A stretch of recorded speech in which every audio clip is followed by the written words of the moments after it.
If I have an attorney, do I have to make a court appearance? The simple answer to that is no, you don't, in most counties. Lawyers are allowed to make what they call 977 appearances. So sometimes you'll see a lawyer stand up in court and he'll say, Leah Riley appearing on behalf of John Doe, 977. That tells the judge, my client isn't here, and he isn't here because he doesn't have to be. Now, a judge can refuse to allow you to make a 977 appearance, but I've never seen a situation where they haven't. I really haven't. There was one judge in Santa Clara County, actually a friend of mine, who became a judge, and she had an experience in divorce court where she wanted everybody to make appearances, and so she demanded that defendants started making appearances in cases. Didn't last long. Lasted about 2 weeks, and even the DA was telling her, look, this isn't working. We need to go back to this ability to make a 977 appearance.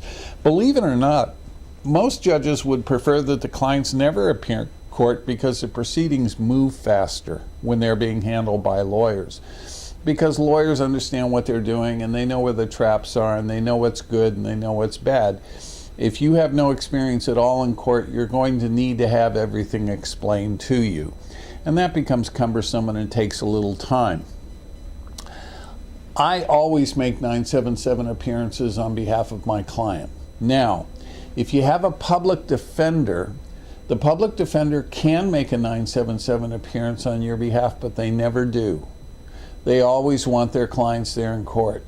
And that's because they have a large caseload and they need to have a conversation with you right there in the courtroom, as well as their meeting with you at their office. They want you present in the courtroom to react to everything that's going on.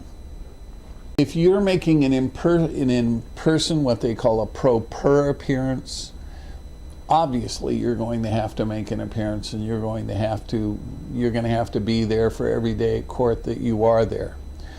We will be putting up a video shortly on how the procedures work and what a typical case looks like over its life. And so if you're going to be representing yourself, you're really going to want to watch that video. But in general, if you have private counsel, you will not have to make any court appearances, and that includes entering a plea. I've had clients, I had one client who got a DUI here, but she lived in Britain. She was English. And I never met her. I talked to her over the phone a lot, but she hired me over the phone. I made all of her court appearances for her, got her case disposed, got everything taken care of for her without her ever having to make a court appearance at all. So that's one of the main advantages of private counsel, is that you just don't need to be there. And if you're busy and if you have a lot of work or you have a tough schedule, that's a reason to have private counsel. But a public defender will not get you there. They will want you to appear in court. Okay, if you like this video, click like, click subscribe, and if you have any questions, you can call us at the phone number which is in the credits. And thanks for watching.